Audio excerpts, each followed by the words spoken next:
हे what's up guys, welcome back once again. आज की कहानी की शुरुआत होती है कुछ अजीब से दृश्यों को दिखाते हुए। शहर के बीच एक बहुत बड़ा सा गड्ढा हो गया जिसमें कुछ कार भी गिर गई है। उसके अंदर बैठे लोग भी उस गड्ढे में गिर चुके हैं, जिसमें था जेसन, जो अभी बहुत ही बुरे हाल में है। उसका एक हाथ तो एक बड़े से पत्थर के नीचे दबा हुआ है, सिर्फ दूसरा हाथ खुला है जिससे वो कुछ कर सकेगा। काफी देर चिल्ला पटक करने के बाद जब उसके ऊपर कोई मदद करने नहीं आता तो वो अपने फोन से पुलिस को कॉल करने लग गया। लेकिन आज उनका कॉल बिजी आ रहा है, जो काफी अजीब चीज है क्योंकि आज तक ऐसा कभी नहीं हुआ। इसीलिए वो अब अपनी पत्नी को कॉल लगाने की कोशिश में लग गया, लेकिन उसका भी कोई जवाब नहीं आ रहा है। हो क्या गया है सभी को, कहाँ चले गए सब? इसी सवाल के तले वो दबा था कि तभी उसकी नजर उसी गड्ढे में बनी एक टनल पर गई, जो दिखने में ऐसी लग रही है जैसे मानो अभी कुछ देर पहले ही उसे बनाया गया हो। अब वो ये सब सोच ही रहा होता है कि तभी ऊपर से एक चॉपर गुजर रहा था। उसे लगा कि शायद वो उसकी मदद के लिए आया होगा, पर आगे जाने पर वो क्रैश हो जाता है, जिसके कारण हुआ ये कि वहां पर ऊपर से बाकी की जमीन के पत्थर भी नीचे गिरने शुरू हो गए। हालातों को देखते हुए जेसन ने जल्दी ही फैसला कर लिया कि उसे अब जल्दी से पीछे खिसकना होगा, वरना वो इसी मलबे में कहीं खो जाएगा। सदियों के लिए वो फौरन कीड़े की तरह रेंगते हुए पीछे आ गया और इतने में जिस जगह पर वो था वो पूरी तरह से पत्थरों से भर गई, यानी कि ऊपर जाने का कोई रास्ता नहीं बचा। यानी कि अब उसे पीछे ही जाना पड़ेगा उसी गुफा की तरफ जो उसने देखी थी। जेसन अब धीरे धीरे लाइटर के उजाले से आगे बढ़ रहा है। जब उसने उस टनल की दीवारों को देखा तो इतना साफ पता चल गया कि ये मशीन से नहीं खोदी गई है, जरूर कुछ और बात रही है। इस बीच उसे वहीं दीवारों पर कुछ सूखे खून के निशान भी मिलते हैं। उसी के पास में एक बैग भी जिसमें कुछ बैंक कार्ड और एक कैमरा भी था, जिसमें नाइट विजन होता है और इसीलिए वो उसे आगे की चीजों को देखना शुरू करता है। तभी उसे एक इंसान का अक्स दिखाई देता है। ये बात उसके लिए काफी अजीब थी और काफी खुश करने वाली भी थी। अजीब इसलिए था कि वो जो कोई भी था यहाँ इतने अंदर क्या कर रहा था, और खुश करने वाली ये थी कि कम से कम उसे यहाँ इस नरक के अंधेरे में किसी इंसान का तो साथ मिला। पास जाने पर उसने देखा वो तो एक लड़की है जो बुरी तरह घायल है। जब उसने जेसन को करीब देखा तो हैरान रह गई।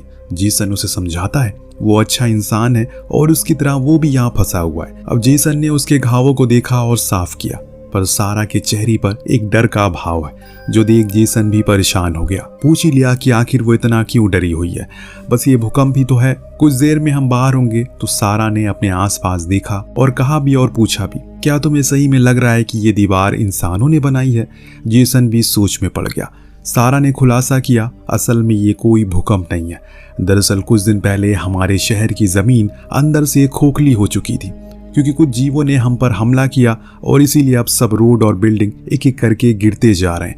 उसकी ये बातें सुन जेसन को फिजूल लगती है, क्योंकि ऐसा कुछ भी नहीं है। उसे लगता है कि शायद वो थोड़ा पैनिक कर, इसीलिए सारी कहानी वो बना रही है खुद के दिमाग में।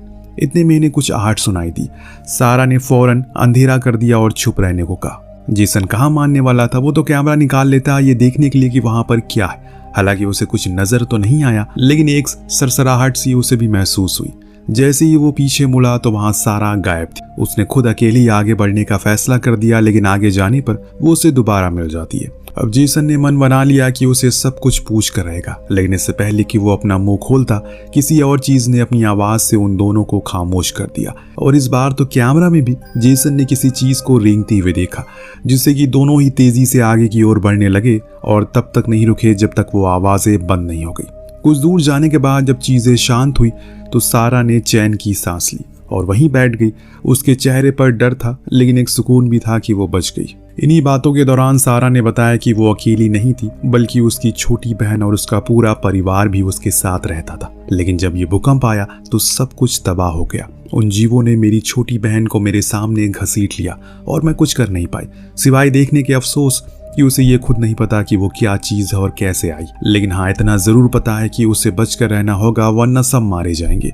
जेसन अब सारा के पीछे चलना शुरू करता है, क्योंकि उसे भी अब उसकी बातों पर यकीन होने लगा है। वो भी धीरे धीरे करके उस डर से रूबरू हो रहा है जिससे सारा गुजर चुकी है और गुजर रही भी है। दोनों आहिस्ता आहिस्ता करके आगे बढ़ रहे हैं, क्योंकि इन्हें अब किसी भी तरह करके घर पहुंचना है। यहाँ अगर ज्यादा देर रहे तो बच नहीं पाएंगे। आगे जाने पर रास्ता और पतला होता जा रहा है। एक तो ऐसा मोड़ आया जब इन्हें रेंग कर आगे बढ़ना पड़ रहा है, पर घर जाने की जिद इन्हें वो भी करने को मजबूर कर देती है। सारा ने देखा कि आगे कुछ रोशनी है तो उसकी खुशी का ठिकाना नहीं रहा। तेजी से वो आगे बढ़ती और जब उसके करीब पहुंची तो वो सिर्फ एक टॉर्च थी जिसमें से रोशनी आ रही थी। इस चीज से सारा और ज्यादा निराश हो जाती है, क्योंकि उसे पूरी उम्मीद लगा ली थी कुछ तो है आगे।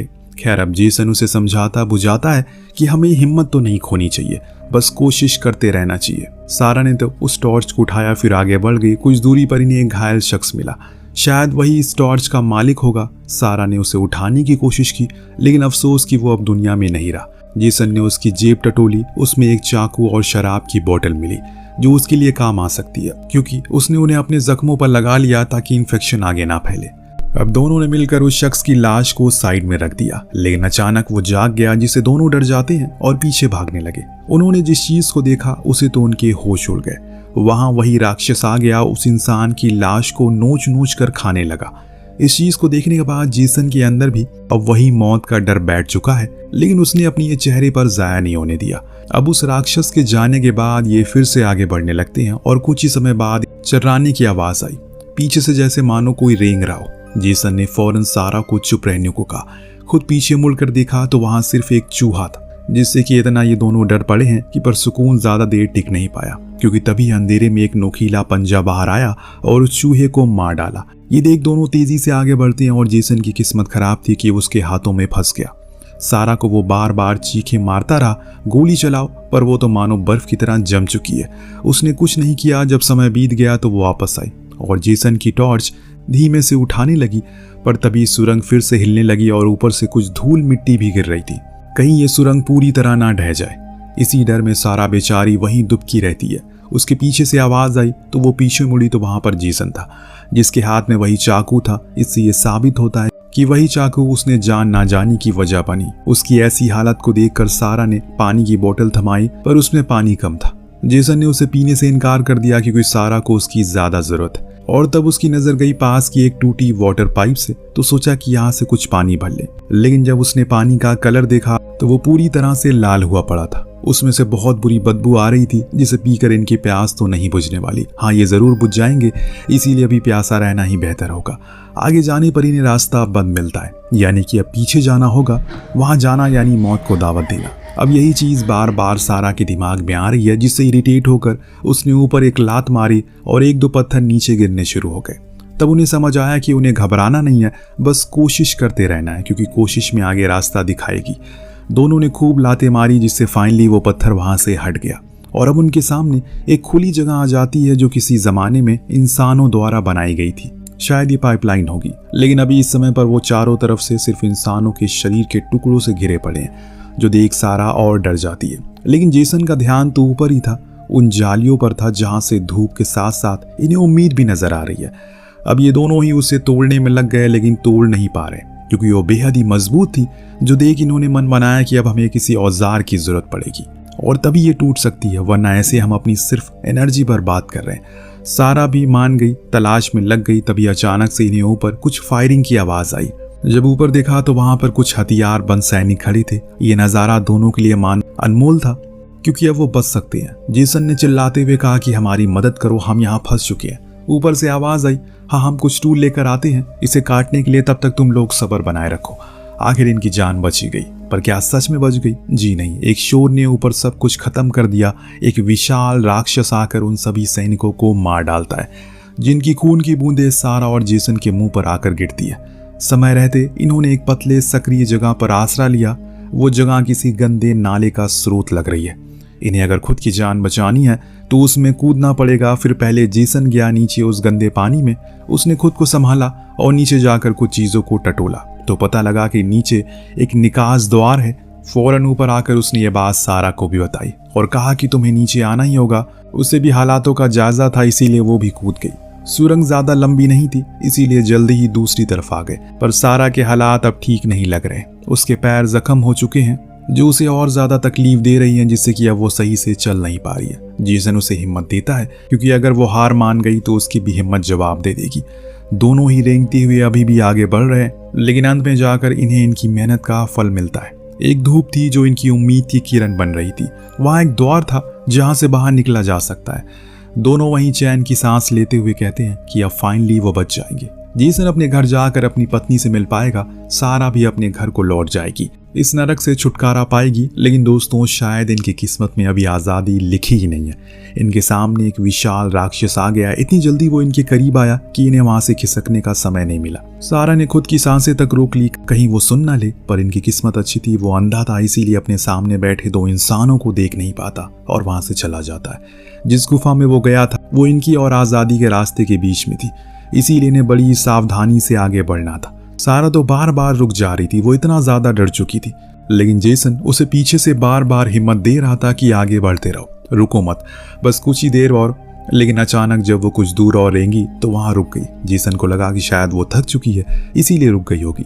जब वो सच्चाई से रूबरू हुआ तो उसकी खुद की दिल की धड़कन रुक गई। सारा ने अपना दम तोड़ दिया था और यही हकीकत है जिसको जेसन भी अपना लेता है, इसीलिए अब उसे आगे अकेले ही बढ़ना पड़ेगा। लेकिन यहाँ एक परेशानी थी, जिस रास्ते से ये लोग आगे बढ़ रहे हैं वो बहुत ही पतला है, जिसमें अब सारा की लाश आ गई है और जेसन उसके साइड से नहीं निकल पाएगा। तभी अचानक हम कुछ आवाजों को दोबारा सुनते हैं। ऐसा लग रहा है कि मानो सारे के सारे इसी तरफ आ रहे हैं, पर वो अभी तैयार था। अब कांपते हुए हाथों से उसने सारा की बंदूक उठाई और उसी दिशा की ओर करके तान दी।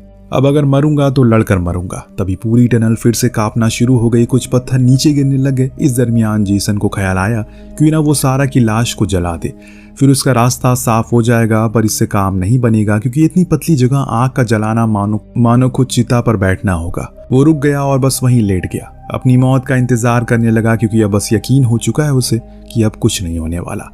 शायद उसका अंत अब करीब है। अपने आखिरी पलों में उसने अपने सबसे करीबी लोगों की वीडियोस चलाकर देखना शुरू किया। इस चीज से आप अंदाजा लगा सकते हैं कि अब उसकी मौत करीब है। इस बीच उसका फोन पर एक नोटिफिकेशन आई।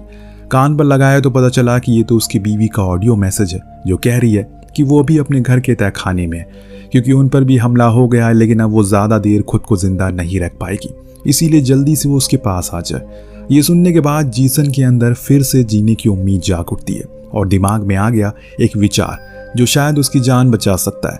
उसने एक अलार्म लगाकर सारा की लाश पर रख दिया और खुद पीछे जाकर छुप गया। जैसे ही वो अलार्म बजा, सभी राक्षस अपनी अपनी बिल से बाहर आए और उस आवाज को सुन जैसे उसने सोचा था वही हुआ। सारा को वो घसीट कर ले गए। जेसन के लिए रास्ता अब साफ था। वो आज़ादी से कुछ ही कदम दूर था, लेकिन ये कदम अभी इतनी आसानी से खत्म नहीं होने वाले, क्योंकि वो बीच रास्ते में ही था तो वो गलती से उसी गुफा में गिर पड़ा जहां वो सभी रहते हैं। इसे आवाज हो जाती है, जिससे हुआ ये कि कुछ उसके ऊपर आ गए और जेसन के पैर को पकड़ लिया। उनकी पकड़ इतनी मजबूत थी कि जेसन ने पूरी जान लगा दी, लेकिन फिर भी खुद को छुड़ा ना पाया। उसकी नजर पड़ी उस शराब पर, वो पूरी शराब उसी पर डाल दी और आग जला दी। आग के डर से वो वापस अपने बिल में भाग गए और कुछ इस तरह से रेंगते हुए जेसन उस टनल से बाहर आ गया, जहां पर एक ठंडी हवा के झोंके ने उसके खून को ही जमा दिया, क्योंकि अब वो ये शहर नहीं रहा जो पहले हुआ करता था। जहां जहां तक नजरें जा रही है सिर्फ उसी राक्षस के अंडे थे। खुद को वो उस पूरे शहर के ऊपर मंडरा रहे हैं। उसे भी समझ आ चुका है कि अब बचने की कोई उम्मीद नहीं है, क्योंकि अगर वो यहाँ से बाहर रोड पर निकल गया तो मारा जाएगा। कुछ इस तरह से आज की कहानी थी, यहीं समाप्त होती है। पर आपको क्या लगता है, क्या जेसन अपनी बीवी के पास पहुंच पाएगा या फिर नहीं? हमें कमेंट करके जरूर बताइएगा। मिलते हैं अगली वीडियो में। Thank you so much watching. Peace out.